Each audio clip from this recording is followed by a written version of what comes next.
ever felt na nahihirapan kang mag-let go kahit hindi mo na kailangan? This episode is for you. Alam mo, ang dami sa atin lumaki sa bahay na parang hindi nauubusan ng gamit. Yung tipong may ice cream sa freezer, pero pagbukas mo, isda pala. In this episode, pag-uusapan natin bakit ang hirap mag-let go and paano ka pwede magsimulang mag-declutter nang hindi na-stress or nagigilty. I'm Empress. And I'm Queen. And this is Eto na nga sis, the podcast. Today, we're joined by the decluttering coach na lagi natin nakikita sa conversations about intentional decluttering. And honestly, napapaisip kami kung kaya ba talaga namin gawin yon, yung mag-declutter. So today, usapang kalat ng bahay at bakit parang ang hirap magtapon ng gamit. So let's all welcome Ali Canita! Welcome po sa aming bahay. Yes, may bisita na naman kami! May tao na naman sa bahay namin. Oo, wala kaming pamalamig ha, sorry. It's okay. Thank you for having me. Ayan. So, kanina pinag-uusapan natin, di ba, na parehas pala tayo ng mom.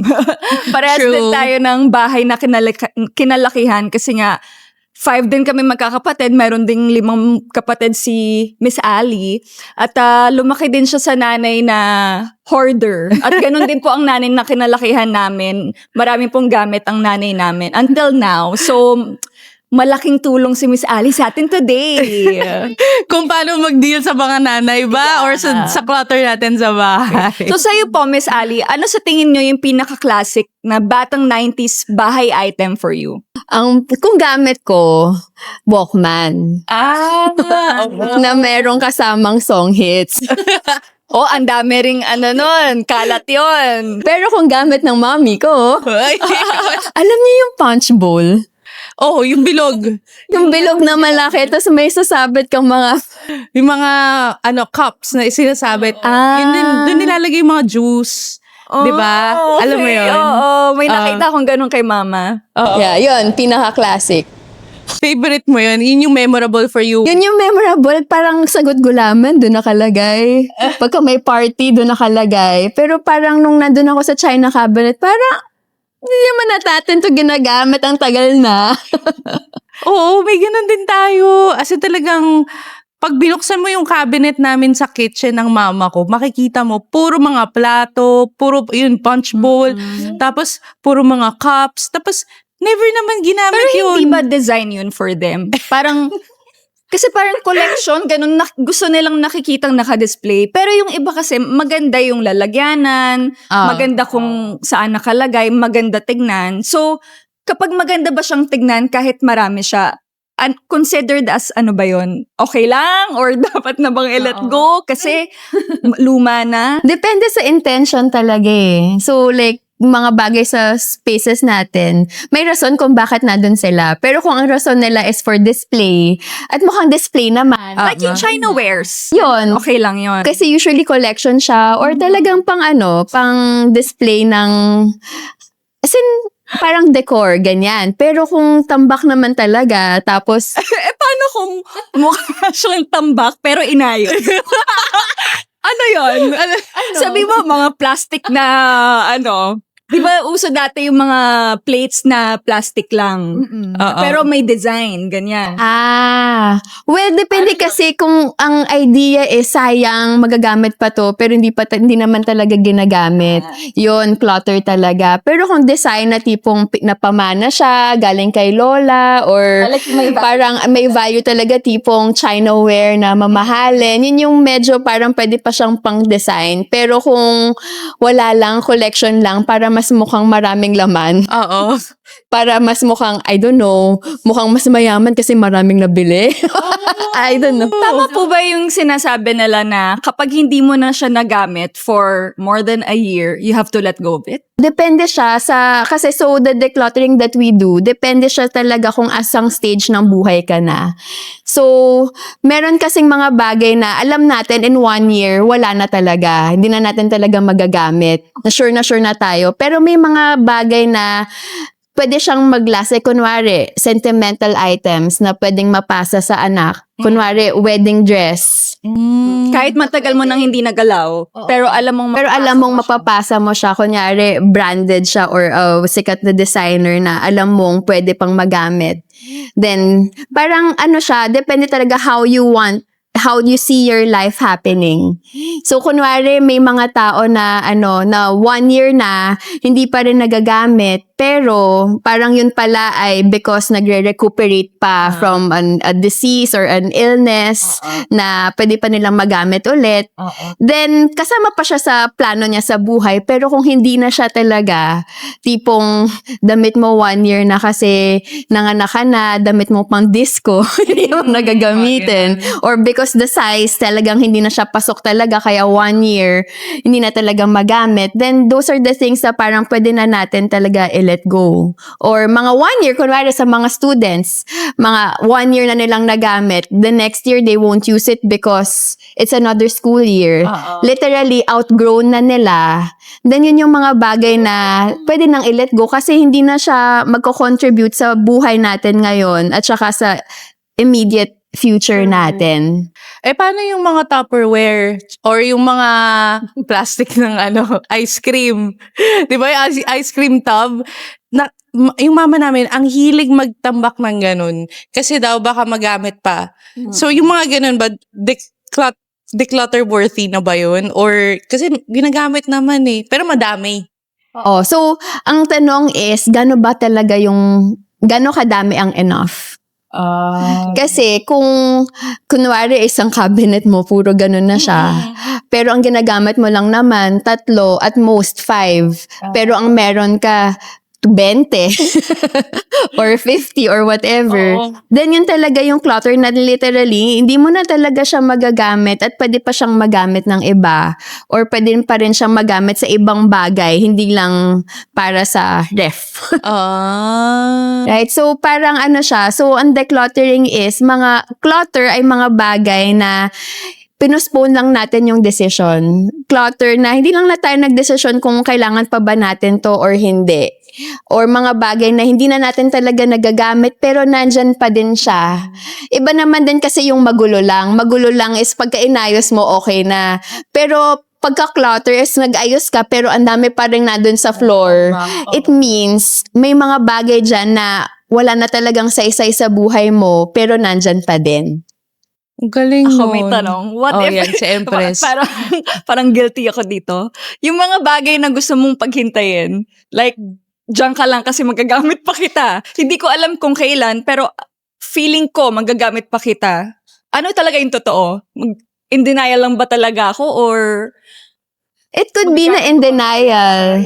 Pero kasi meron din tayong tawag na aspirational clutter. Okay. Aspirational clutter na parang hindi, magmo-model kasi ako, kaya eto, nandyan siya. Pero wala ka namang talagang ginagawa to get there. Or kunwari kayo may mga pangarap box. Ito, pagka pumayat ako, pero hindi naman nag-exercise. Hindi naman nagpapapayat. Like, tulad ng sinabi mo kanina, yung nanganak ka na damit, diba? So, ikikip ko siya kasi isipin ko, magbubuntis ulit ako. So, kakailanganan ko ulit ng malaking damit. So, at least nandyan muna siya. Tama bang mindset yun or not? Pwede naman as long as may space ka talaga for that. Kasi ang problema naman is, ang bagay, it takes away the space that you have for your daily life.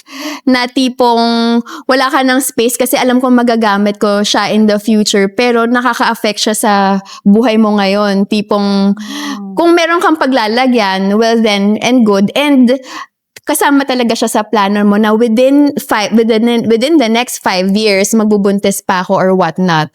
Pero kasi may mga times na gusto mo pero hindi ka naman very active. Or hindi naman siya nangyayari. Or active in making it happen talaga. Pero meron din naman yung tipong alam mo nang tinatago mo siya for the next pero nakikita mo na siyang nagde-deteriorate. Tipong totoo ba? So, i-check mo rin yung condition. Okay. Kala ko kasi dyan lang. Kasi 'di ba, lagi nilang sinasabi sayang. Pero totoo bang sayang? Kasi baka hindi mo naman nasusulit. Sayang, hindi mo nagamit. Pero nasusulit mo bang nakatenga lang siya dyan?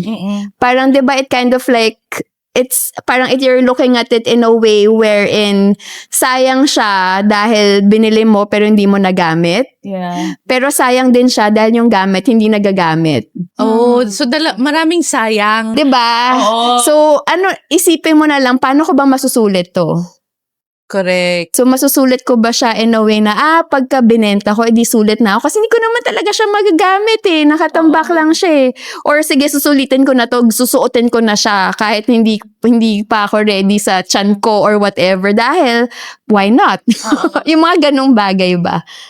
May part ba yan sa psychology? Kasi ako, naalala ko nung bata ako, pag nakakakita si mama nung mga bagong fashion sa TV, ang naririnig ko sa kanya, medyo core memory sa akin to eh, naririnig ko sa kanya, nasabi niya, sayang, ganyan yung fashion nung college ako. Kung hindi ko tinapon yung mga damit ko, ang ganda sana ng damit mo ngayon, mapapasuot ko sa'yo. Mga ganun. So parang tumatak sa akin na parang, okay, yung fashion bumabalik. So kailangan itago ko yung mga dati kong damit na favorite ko. Para kung magkaanak akong babae, kahit wala ilang taon na, wala naman. Pwede kong ipamana sa kanya. Pero, nagiging part ba yun yung how we keep things at this age? Kung paano yung mga parts na tinuturo or mga nakikita natin sa parents natin dati. Marami naman kasi 'di ba how we view the world, how we think about the world is coming from the people who are older than us or the people na who took care of us. So a lot of things that we decided on are mga bagay na natutunan talaga natin sa parents, sa mga tito, tita or even sa lola, ganyan. But coming back to your yung sa kwento mo na, uy sayang yun kasi uso siya ulit ngayon, dapat tinago natin. Quality-wise ba, pareho pa rin. Siyempre, we cannot really tell. May space ka pa ba? Pero ang pinanggagalingan nung thinking na yon is regret. Na dapat kasi ganyan. Pero parang it kind of like defeats the surprises of the world, what's coming in. Kung lagi na lang, wait, dapat makontrol natin, dapat, 'di ba? So, pagka sa decluttering, ano yung mindset mo? Nanggagaling ka ba sa scarcity? Nanggagaling ka ba sa guilt? Nanggagaling ka ba sa regret? That's why you're keeping them? Or you're keeping things coming from love, coming from abundance in a way na, sige, I can let go of this because kasi ngayon hindi ko pa siya magagamit. Pero alam ko by the time that I will need something, makukuha ko yung kailangan ko. Diba? It's like, parang it also changes how you view yourself and how you view your things. Kasi pagpasok talaga natin ng bahay natin, everything that we see will remind us something. Do you want your home to be reminding you of guilt or regret? As compared to pagpasok mo, ang sarap ng feeling na welcome ako. So, depende sa intention mo. Intention mo bang magtipid forever to the point na you will keep everything? Yeah. So, yon. Ako, I have a habit na gusto kong marami akong stock para anytime kailangan ko siya, may alam ko kung saan ko kukunin. Mamang-mama lang. ganyan na ganyan si mama eh. Oo, ang dami-dami kaya natin. Alam mo, meron akong box, yung mega box, na andun lang yung mga pang gift items. May gift wrapper, may paper bag, andun na yung gunting, andun na yung tape. Tapos parang meron din akong school supplies na box. So, pero not necessarily nagagamit ko siya palagi. Parang, lang, occasionally, ganon. So, it depends on the amount. And it depends on how much is taking up space. Kasi the idea naman from there is you being responsible na meron kang mahuhugot at maghuhugot. Pero kung sobrang dami na, tapos nasisira na sila, as in nawawala na siya ng, hindi mo pa pinapamigay, pero mukhang hindi mo na nga maipaparegalo yun kasi hindi na maganda yung quality. So, mababalance mo pa rin siya. That's why, very intentional, bago ka bumili ng pangregalo mo ulit, ay teka, meron pa ako sa bahay eh. So, I've seen houses na isang cabinet cabinet, puro pang regalo. Oh, actually, may ganyan. May mga ganun talaga. So, Nag-wholesale na oo. bili. Tapos biglang ilang Pasko na, hindi pa. Hindi naman nabigay. Alam mo yung mama namin, meron siyang walk-in closet. Pero hindi niya nagagamit. Hindi kasi damit yung- nakalagay. Hindi damit niya yung nakalagay. Mga Mga gamit. kortina, mga bedsheet na binili niya ng wholesale. Oo. Tapos, Akala niya nakatipid siya. oo. Kasi mura. Pero hindi naman nagagamit. Tapos hindi naman nagagamit kasi meron na kaming parang mga 10 kortina na in rotation. Pero meron pa siya isang buong cabinet ng kortina, isang buong cabinet ng bedsheet.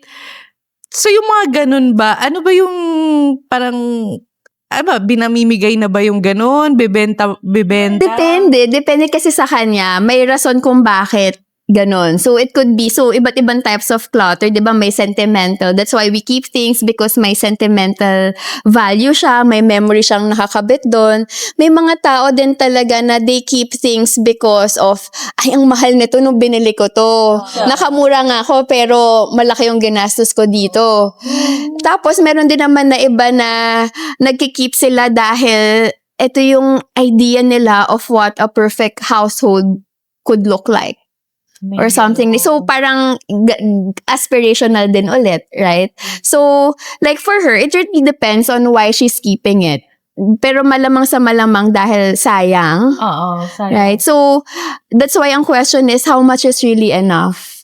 And, kaya pinakamahirap, in a way, yung intentional decluttering. Kasi, if ma-face mo talaga yung mga reasons mo ma-face mo talaga na bakit talaga. Pero kung i-compute natin lahat yan, so meron kaming calculator na kunwari, so ilan ba kayo sa bahay? O kaya kunwari sa kortina, ilang beses ba kayo nagpapalit ng kortina? Weekly ba yan? Ganyan? Gano'ng kabilis ba yung laundry ninyo?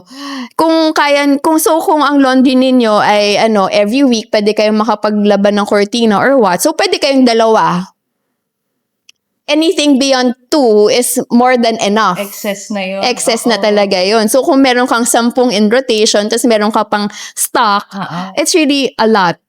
So, ang question is, instead of you having a cabinet ng puro, ano yung gusto mong i-welcome dito aside from that? So, pwede na niyang ibenta, pwede na niyang palitan lahat ng luma, gamitin na natin itong bago para finally magamit na natin, ganyan. Actually, tama ka dun sa part na yun. It's more on sayang, kaya hindi ma-let go. Pero yung isang naiisip ko would be, lalo na sa atin ngayon at this age ng mga millennials, andun na tayo sa middle part ng life, no? Na parang, we're now taking care of our parents, and then we're taking care of our parents, and then we're taking care of our kids. Mahirap ba talagang magpa-declutter ng parents' house? Kasi 'di ba parang kami ni Empress, yun yung common namin na chismis namin sa isa't isa Yung TV, 10 years na yung nakatambak, sira, hindi pa tinatapon kasi baka daw pwede yung mapagawa, sayang, yung mga ganun, 'di ba? Tapos may mga stories din na ang hirap silang patapon sa parents yung mga nakatambak na items. Mahirap ba talaga pag parents yung ka-deal mo? Oo, mahirap talaga. So, syempre, pagka nagkakakuha kami ng mga inquiries, tapos ireregalo ko to sa parents ko, ang una kong tanong, alam ba nila na gusto ba nila gawin yan? Kasi, hindi naman pwedeng papasok yung team namin doon tapos mukha kaming magnanakaw. Hindi pala pwede. Hindi pala pwede kasi gagalawin namin yung gamit nila, 'di ba? Mahirap talaga kasi we're dealing with mindsets here. So parang growing up, yung kultura doon na magtrabaho ka para makapag-shopping ka para gumana yung ekonomiya. Parang ganun yung sa Amerika So parang nadala na pagka may pagkasweldo, kaya payday, mamili. So it became like a culture, it became a habit na mamimili ka because pinaghirapan mo siya. Kung ikakabit mo yung pinaghirapan mo sa bagay na nabili mo, ang hirap i-let go nun, diba? Oh, that's why. Parang hindi, kasi ito yung sweldo ko nung ganito, diba? So Nagkaroon ng sentimental value yung clutter. tsaka financial kasi it really parang ilang araw mo tong pinagtrabahuhan para maano mo siya, 'di ba? Or sa family namin, ganun din yung mommy ko na, wag yung encyclopedia, 80,000 yan yung binili ko yan. Yung mga ganun, 'di ba? So maririnig mo talaga with the kung anong sasabihin nila dahil pinaghirapan, dahil it took a lot for me to be able to get things, to acquire all of these things. So, medyo matindi. Lalo na kung glorious days nila, yung parang, kasi usong-usong magpa-party, yung magarbo talaga, 'di ba? So, kung i-connect natin yung mga bagay na yon dun sa mga memories of glorious past, ang hirap talaga, lalo na kung senior ka na. So, part of it is also acceptance. Part of it is, tapos na, outgrown na siya. Hindi na talaga. So, if they're not ready to let go, baka mag-away lang talaga. But if it means na, ang dami na nating daga at ipis dito kasi o kaya nagmo-molds na, then it's a different story na Parang sickness na ata. sickness na dahil inaanay na po dahil ganyan-ganyan. So, yun na yung magiging magiging angle o kaya wala na po tayong madaanan dito. Baka madapa kayo. So, nagiging ganun na yung usapan pagka medyo empty nester na or mga seniors na talaga yung... Pero mahirap siya kasi ginawa ko siya sa mami ko. Parang ako, okay, alis na kami. Pero how do you deal with that? Do you start with functionality? Or how do you talk to them about it? Ang pinaka-important talaga is functionality. So, how do you live your life? So, when you come home, ano yung gusto mong nakikita? Pagka nagluluto ka, ano ba yung lagi mong niluluto? Ano yung lagi mong hinuhugot? Dahil yun yung magiging nasa accessible area. Tapos, anything na hindi mo masyadong ginagamit, yun yung mas malayo sa lalagyan. Pero, kung wala ka ng space, yun na talaga yung i-declutter. So, mas really about function and how you want to live your life. Like, a lot of people, sa bahay sila, pero parang tara, mag-staycation na lang tayo sa labas. Diba? Kasi hindi nila na-enjoy talaga yung bahay. Steps naman to declutter. Paano magsisimula mag-declutter? Oo nga, paano magsisimula? Kasi minsan, pag nakita mo yung clutter, ma-overwhelm ka eh. Parang, syempre, you have this in mind na sayang kung itatapon ko tong mga to kasi mahal ko siya nabili. Pero, at the same time, you're thinking about functionality. You're thinking na, tagal ko naman na hindi nagamit to eh. So, how do we start doing all those things? Yeah, so like for me, I always say, mag-start ka sa sarili mong gamit. Like, mag-start ka sa pinaka-maliit na part. Kunwari, bedside table mo, or sa bag mo, or sa wallet, ganyan, until magtuloy-tuloy na siya. Kasi like, may mga, or kung kunwari ikaw talaga nag-handle ng buong bahay, you could already start with an area where wala ka masyadong emotional attachment. So, usually, Example. sa storage. Okay. Could be. Kasi tagal mo nang hindi nakita or talagang mga tambak, mga karton-karton na lang doon. Ganyan. It could also be sa bathroom. Or, depende. Kasi depende talaga sa'yo and ano-anong time meron ka. So, pero ang pinaka-important kasi na tanong is, ano ba yung makakapagbigay ng ginhawa sa akin agad? So, usually talaga, in my workshops, bedroom. Kasi parang dun sila sarili nilang gamit, wala silang tatanunging iba, wala silang i-consult na yung asawa ba, or kapatid, or nanay ba, kasi mga gamit nila yon. So, mag-start ka sa sarili mo para you have full control of your decisions. So, it could be as simple as, gusto ko pagkagising ko, makainom ako ng tubig, at makakapag-stretch mag-stretch ako, pero kung sa area na wala man na ako paglalagyan ng tubig at pag-stretch, baka yun yung una mong simulan. So really depends on what you feel will help you para mas motivated ka talaga. Kasi kung unahin mo siya dun sa mga damit ko na parang I cannot let go because hindi ka makasimula talaga. Ano yung mga hindi mo ma-let go? Etong sister ko, madaming, alam mo, sobrang organized niya. Yung clutter niya, Hindi mo sa sobra. organized. Naka-mega box lahat. Pero marami siyang Pero mega marami. box. Okay lang po ba yung Mega ganun? box. As long as may space ako. Grabe, may storage. So, ang gagawin niya, May storage unit pa nga ako. May storage Oo, mart. may space siya, storage unit. Mm-mm. So, doon niya nilalagay yung storage storage. mart for my sobrang daming stuff. Oo, ayun, kung okay lang ba yun na may space naman ako. May space ka naman, but the thing is, how is it for you mentally?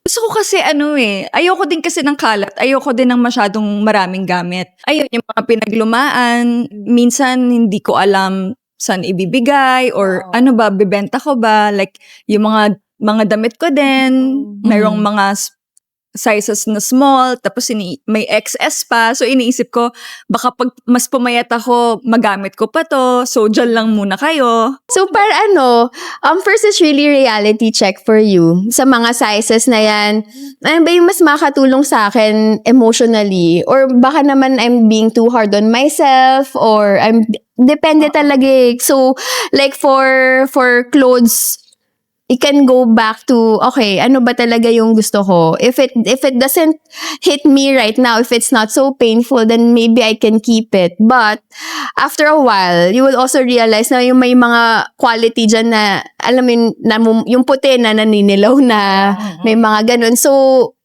back to reality lang din talaga for you. But it doesn't mean naman na just because you let go, sayang na. It could also be na mabenta mo, then hindi rin siya sayang. But I think kasi, like ko to talaga naririnig eh. May mga gamit ako, hindi ko lang alam kung anong gagawin ko sa kanila. Maybe because, hindi rin alam kung saan dadalhin. Yeah. So, marami naman tayong resources where it can go. So, usong-uso na rin na ngayon yung nagbebenta ng gamit. Actually, favorite ko talaga yun. Kaya nung we were talking about paano ako napunta sa profession na to. So, di ba magulo nga yung bahay namin. Tapos, kailangan ko ng pera. Magbebenta talaga ako sa flea market. Hindi! As in, may tiyangge. Tapos, may table lang kami ng best friend ko. So, nagbebenta kami. Tapos, doon ko na-realize na may say-say pa talaga yung mga hindi ginagamit, no? Pwede pala yun. Pwede yun. Tapos, nauuso siya ulit ngayon mag-flea market, may mga swap, ganyan. How do you start that? Paano po yun? Before kasi, lagi sa marketplace o kaya sa carousel. Ngayon, meron ng mga nagsischedule talaga na, pre-loved sale Magbabayad ka na. ng table, ng space, tapos marami ding nagbebenta. Bazaar-ish, pero pang mga, pre-loved items, ganun. Kasi nauso din ngayon yung mga instead of buying new, buying thrift. So, yun. Parang good quality. Oh, good quality. Tapos, kasi marami na ring mga naging environmental conscious. So, yun. So, you just really have to find time, no? Time, Tsaka, ano ba talaga yung gusto mo. Kasi kung hindi mo alam kung ano yung gusto mo, wala ka talagang madidecide sa mga bagay na meron ka. Na, totoo ba, magte-tennis ka pa rin ba kahit nasira na yung racket mo, pero hindi mo ma-let go yung racket mo. ako, lagi kong iniisip na gusto ko yung mapupuntahan nung gamit na yun, may talagang makikinabang. Parang isa din yun sa, parang ayoko siyang, like, paano ba? Kasi ang ginagawa ko, since minsan hindi ko naman alam saan ibibigay, like yung yung mga chargers, 'di ba? Ang dami nun. So, hindi ko kailangan ng ganun kadami. So, ayoko naman din magtanong ako isa-isa para lang sa charger na gusto mo ba to? Gusto mo ganyan? So, ang ginagawa ko, iniiwan ko siya sa parang maiiwanan ng trash sa amin. So, nalalagay ko sa box, tapos nilalagyan kong sinusulatan ko ng for donation. So, parang lagi kong iniisip na, may makakagamit kaya nito? Kasi useful pa siya eh. Oo. So, hindi siya considered as trash. Kasi useful pa siya. So, yun yung ano talaga, yun yung important kasi sa decluttering, akala tapon lang. Pero, pwede natin siya madala sa mga places na, pwede talagang na charity, kunyari, Caritas. Kasi binibenta din nila yon after para sa pag-aaral and stuff. May mga partners din kami, like, sila Elise sa Hand and Heart. Yon. Tapos, may mga books, pinagdadalan din namin ng books. So, depende. Mga used books. Oo, used books. Bawal lang yung may sulat na textbook. Yeah. Pero yung parang talagang so pinapadala nila yon sa Palawan, sa Benguet, ganon. Kasi at least alam namin saan talaga pupunta at gagamitin siya talaga.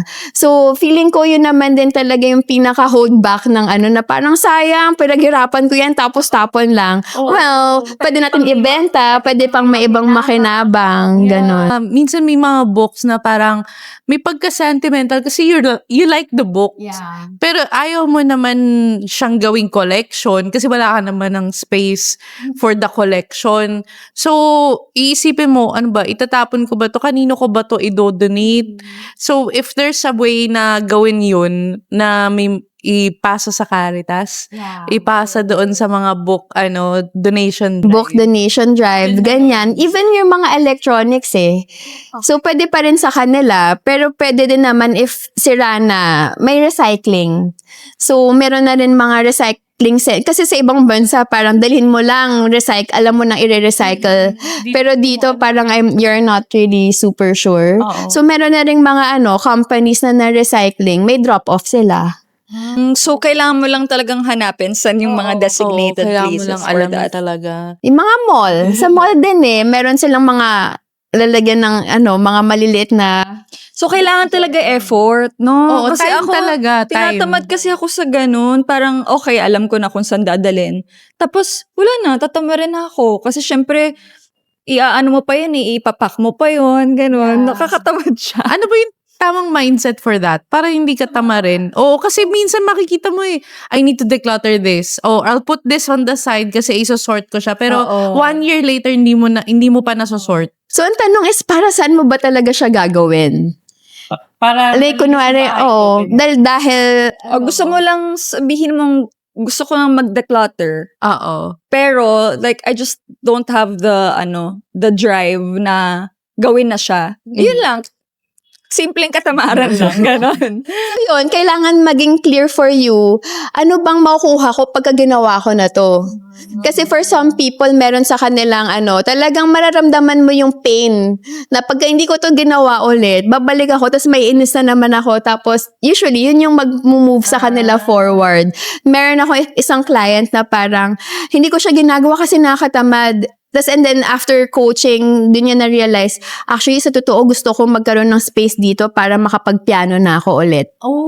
So, deeper meaning of why. So, parang she was making room for joy and creativity hanggang sa na-declutter niya in 1 week and na makapag-piano siya. Hindi yung tipong wala lang, ayoko lang ng may kalat dyan. So, diba? kailangan may Dapat deeper reason meaning ka and talaga. reason para magka-effort ka. So, may yung kung gaano kalakas ng intention mo, yun talaga yung mangyayari. So, kunyari, so for some people, ang sa kanila, naku, para pumasok ang swerte. Which is totoo naman, feng shui. So, kunwari yung mga nakatambak dyan na na mga, tawag dito, na mga TV dahil yung energy niyan medyo not low energy na. So, para lang magkaroon ng mas higher energy or parang mas gumaan yung feeling. Meron nga ako napanood sa isang na minumulto yung attic nila or yung bahay nila. Kasi ang daming tambak. Sabi ko, totoo. Numulto dahil sa tambak? Meron, hanapin, i-search nyo. Alam, Posible yun. posible yun. Oo, kasi parang if hindi na Kaya kayo, kung ayaw niyong multuhin. Maglinis-linis kayo ng bahay nyo. basta alam mo yung pinapanood natin pagka Halloween. Basta one of those shows, dun ko siya napanood last year. Parang, wow, ang galing As in, parang mga gamit na kasi na hindi naman siya yung gamit na vintage. Pero talagang naging tambakan siya ng mga gamit ng mga magkakapatid, tapos nilagay sa attic, tapos Mga ganon. Sige na, mukhang... Ayan, nagkakaroon na ka ng deeper meaning. Hindi ko pag uwi ko, girl, pag dating mo sa bahay ko, wala na yung mga gamit mo. Linis sa bahay mo. Si Miss Ali kasi, deeper meaning daw eh. Ano yung deeper meaning mo? Isipin ko pa ako. Yun. Pero may mga may iba nabubuntis sila dahil nagde-clutter. Merong iba din, nananalo sa raffle, napopromote yung asawa. Kasi bumabalik yung energy, nagkakaroon ng space. Sumasaya. So, like, kunwari nagbigay ka wholehearted. Syempre, yung energy of giving, babalik at babalik din naman. Umiikot lang naman. Nananawagan po ako sa nanay ko. Kay mama talaga. Ma, please, itapon na natin yan. Bigay na natin. Hindi, yung iba nga, tapon na talaga kasi Oo. wala na talagang... Pero ang sasabihin niya, di pwede pa yan. Or wala akong time, matanda na ako, hindi ko na malilinis yan. Yung ganon.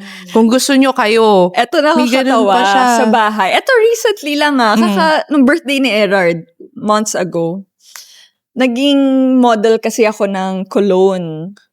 Nag-endorse ako ng cologne brand before. So parang mga 15 years ago na ganyan. Tapos nung bumisita ako, eto lang, nung March lang, andun pa rin, may isang piraso, andun pa rin yung cologne. Yung cologne. Na ine-endorse ko. Dun sa tabi ng sa teleponuhan namin. Wow. Ganong klase po. Nangyayari po. So, Pero okay na if the energy is like, wow. Wow! Hanggang ngayon, tinatago mo pa rin. wow, kadire! Ilang years na po 15 years ago.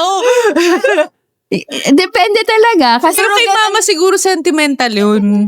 Pero parang nakatambak siya. Hindi siya yung... hindi siya naka-display. Yun lang. Hindi siya nung mga suklayan, telepono, ganon. Oh, hindi kasi na-imagine ni Ali yung itsura. Na-imagine ko talaga ito na meron. Kasama ng mga old stuff. Hindi. So, ganon. Parang...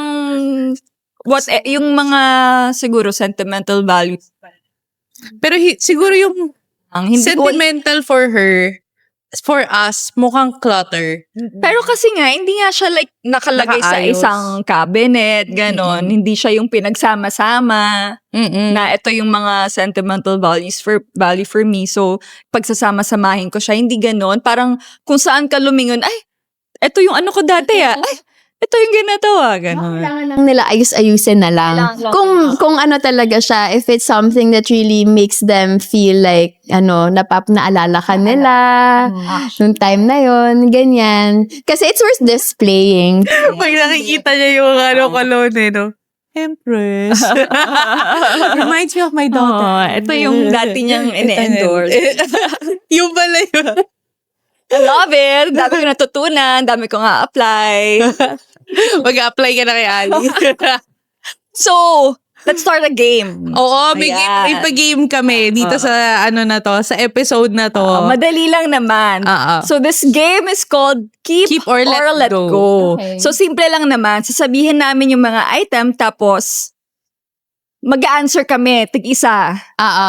Tapos, i-judge mo yung answer namin. Ikaw ang may final answer. Paano ko i-judge? Wala kung Kung ano lang talaga yung dapat gawin. for that item. For you, ano yung perspective mo. Sige. Ganun. Okay, ready? Sige. Ready? Number 1. Ice cream. Ice cream container. Keep or let go? Ako, let go. Ang pangit kasi. Pwede namang let go. Pero gagamitin ko siya kung kailangan ko. Pero ililabel ko. Ayoko nalagyan ng ice cream pero isda. Lalagay ko isda para hindi na ako Ice cream na may design pa. Nakalagay yung chocolate, tapos yung brand. So tatanggalin mo yung... Tatanggalin mo siya. Actually, maganda siya pag ginawa mong ganun. So, Kasi depende lang like sa budget, ganon. Oo. Depende talaga sa budget. Tapos, syempre, wag mo naman ipaasa yung mga anak mo na natakam na sa ice cream. Tapos, pagbukas, Isda pala eh. Ginawa ko sa anak ko yun eh. Para lang ma-experience yan, di ba? Sabi ko, Alex, look at this. We have ice cream, cookies and cream. Oh my God! Gano'n siya. Tapos pagbukas niya, isda. Tapos tinawalan ko lang siya, di ba? Okay, next item. Lumang damit. Lumang damit. Gaano kaluma siguro? Kung butas-butas na, pero hindi, may mga butas-butas na Gagawing damit ako na comfortable pa suotin. Tsaka gagawing basahan, di ba? Oo, pwede gawing basahan. Pero Pero ako, madalas ako mag-let go ng damit. Let go. Talaga? Mm. Ako medyo mahirap for me kasi nga, ayun nga, feeling ko pwede pang ipasa or kaya ko baka mabuntis ulit or baka pumayat ulit. So, Madami siyang damit talaga. basta as long as hindi pa siya sira or wala pang discoloration, kinikip ko siya. ako let go. Let go na! Talaga? Kasi like, sa akin, very specific na ako sa bibilin ko. Alam mo na kung anong gusto mo. Alam ko na. Kaya, tapos kung may kailangan man ako, pwedeng mag-rent, pwedeng mag-ano. Pero alam ko kasi yung super sakit na ang dami kong damit dati na binili ko siya dahil mura. Oo, actually, doon dumadami yun. Oo, dun siya dumadami. Tapos, hindi ko naman na din siya talagang masuot. Na parang very particular na ako sa gusto kong suotin. Kaya, just stressful talaga yung pagkamasikip yung cabinet. Tapos parang wala akong masuot. Pero ang dami-dami mong damit, di ba? Naalala ko yung cabinet ko ngayon, nakakainis. Ganun din. Yung wala ka ng mahangin. Oo. Sasabihin mo wala ka masuot, pero na-overwhelm ka lang talaga. So, Kasi every month may bago kang damit. Parang ganun. Oo, totoo. Tapos, meron akong ngayon, yung doon ako nagsastruggle. Kasi ang natitira na lang mahilig ako mag-let go ng damit. Pero ang nagsastruggle ako sa mga t-shirt na memorable, like yung mga talking shirt or branded shirt, like for example, t-shirt ng Hand and Heart, t-shirt ng Lip, ganyan. May memory siya sa akin pero hindi ko siya ginagamit. May ganun. Nahirapan ako i-let go sa yung mga ganun. start mo lang. Tapon mo lang. Yung mga t-shirt na galing concert. Kainis. At saka pag natapon mo na yun, hindi mo nahanapin yun. Mawawala na sa memory mo na, Totoo. tinapon ko yung Hand and Heart. Sorry, Elise. Pero kasi, panawagan na din na wag na po tayo gumawa ng mga t-shirt na ganun paulit-ulit. Kasi sayang naman talaga. Pwede naman natin ma-represent in a different way. That will, lalo na yung mga uniform. Usually, uniform, binabalik daw yun sa company or sa school. Kasi bawal daw ipamigay kasi baka may magpanggap, ganyan. Totoo yun. Try mo na lang pamigay, at least meron pang makakagamit. Hindi na rin sayang yun. Pero yung memory niya, wala na dun. Yung memory Pero tama mo, ka ipasa mo naman. na dun sa... Pero tama ka bibigyan naman. mo. Siguro kung wala na siya sa paningin ko, hindi ko naman na siya maalala. Kasi alam ka naman, drabahan mo pa, di ba? Pagbukas mo ng cabinet, ay, wala na yung Ay, t-shirt. ito yung first t-shirt ko ng first time ko mag-coach sa Leap. Pero isipin mo na lang siya, what are the other ways for you to represent the memory? It could be pictures, it could be in your head, it could be friendship. Oo, hindi naman kailangan t-shirt. Ako, ayun, pag nagamit ng iba, masaya na ako. Basta Talaga. may use pa rin siya. So, kukuha lang ako ng damit sa kwarto mo. Masaya ka pag gumagamit. With my ako. consent. Okay, next item. Ito. Old phones. Next item, Na old hindi na phones. gumagana or gumagana pa? Shucks. Parehas. Meron ako parehas. Pag hindi na gumagana, Pag di na gumagana. Kasi paano ba din? yun?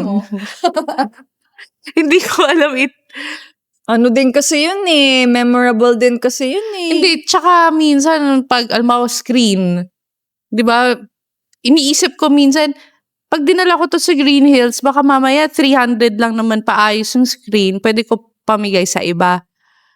Or, Ako iniisip ko, once upon a time nagkaroon ako ng ganitong phone. Memory na naman. Oo! pag tinapon mo, memory din naman. Di mo Pag maalala. tinapon ko, sayang, cellphone yun, tas mahal yun dati. Ano ba? So, anong tamang gawin? Ikaw, what's your answer? Me? Ako let go. Let go ako kasi pwede siya ma-recycle. Yung mga oo. Tapos may battery din kasi yun So, pero like let go ako because ayoko na isipin pa sa isip ko na may ganun ako. Right. So, pero meron din kasing decluttering method na Swedish death cleaning. Ano yun? So, instead kasi ako, 'di ba, intentional. How does it fit your lifestyle and life stage?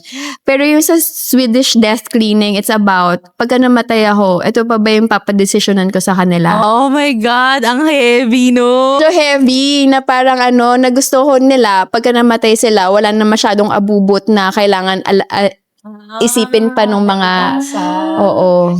Paano yan? Lahat ng gamit ko ganun. Let go na. Yung tipong pag namatay ako, okay lang, tapon niyo lahat yan. Pero kasi may iba na parang baka magalit si Lola pag Yun. So, parang hindi na, unless ilalagay mo sa will, pagka i-donate nyo na lang lahat ito. Or what not. Ganyan. May ganun. Ang deep nun. Grabe. Pero nagagawa naman ng marami.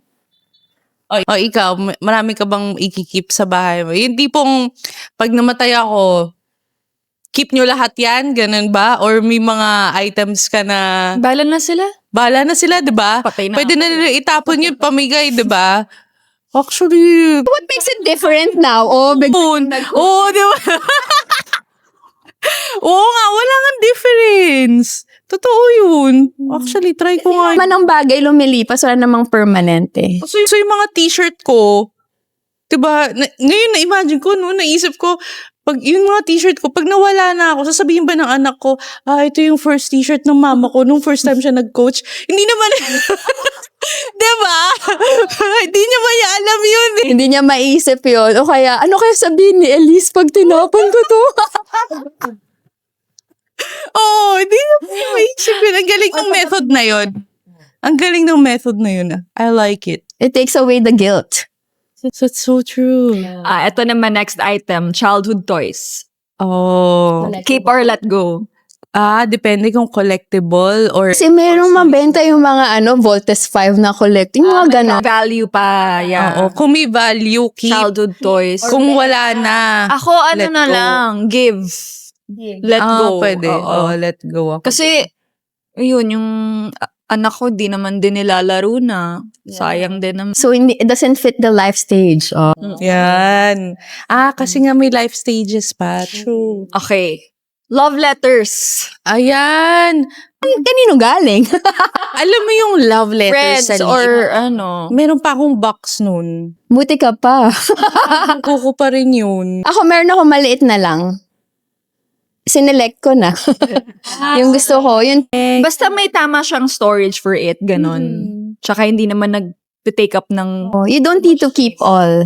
Kasi, nakalagay nga lang dun, thank you. Keep mo pa ba? Hindi, di ba? Yung mga wala lang, yung wala naman talagang sa'yo. Yung parang greeting lang na card, pero galing sa very important person. Oo. Kasi sa totoo lang, the message has been given. So, yung purpose of the letter, tapos na talaga. Tapos, the only reason why we keep things is because we want to be reminded of something. Pero kung nakatago lang, hindi mo mareremind. So, kasi may saysay naman yung ibang letters. Sa pagkaisama ng pakiramdam mo, kailangan mo ng picker-upper. Basa-basa ka, sarap. Oo nga pala, importante din pala ako, ganyan. Pero yung mga bagay na, kunwari Christmas, tas may mukha pa ng pamilya nila. Pero, pinamigay sa lahat ng friends. So, kunwari may mga ganon. Kasi nakasanayan na ganon. Pero, do you still want to keep it? Lalo na kung 100 ang nare-receive mo every year. Kunyari. So, yun, being very intentional kung ano talaga itatago mo. So, but the message has been given. Pwede na talaga siyang i-let go. Ang galing.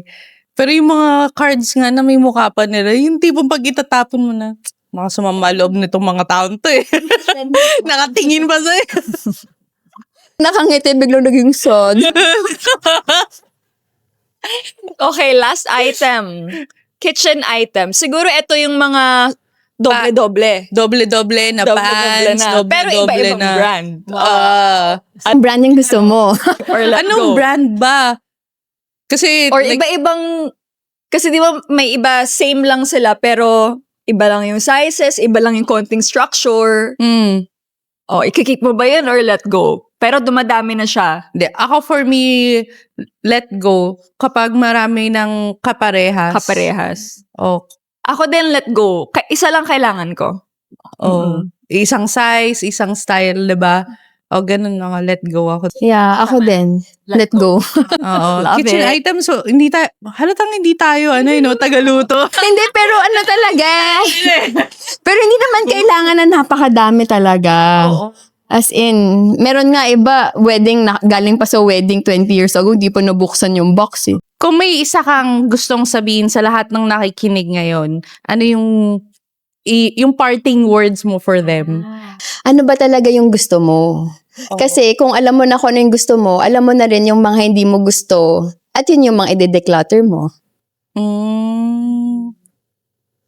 Ikaw, may Love parting it. words ka ba? I think I'm ready to let go. Wow! Let go of your clutter. So, let go mo na ba yung storage space mo? Hindi rin eh. No? Of course not. That's a big help for me. I mean, Sobra. if you have the means naman, why not, 'di ba?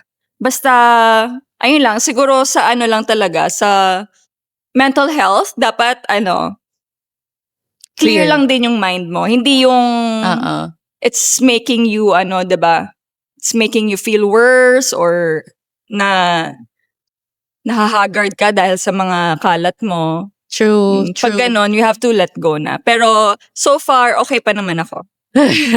Sane pa naman na siya. Ako, let go ko lang yung mga t-shirt ko. Ang dami kong t-shirt doon. Oh my God.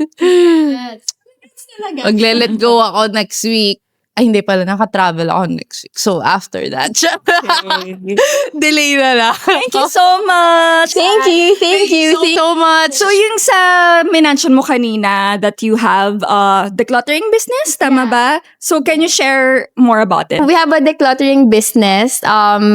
Mga housewives sila. And then they go to your house, they help you sort, they help you do the decluttering physically. Mentally, ko na lang magde-decide. Tapos i-organize na rin nila.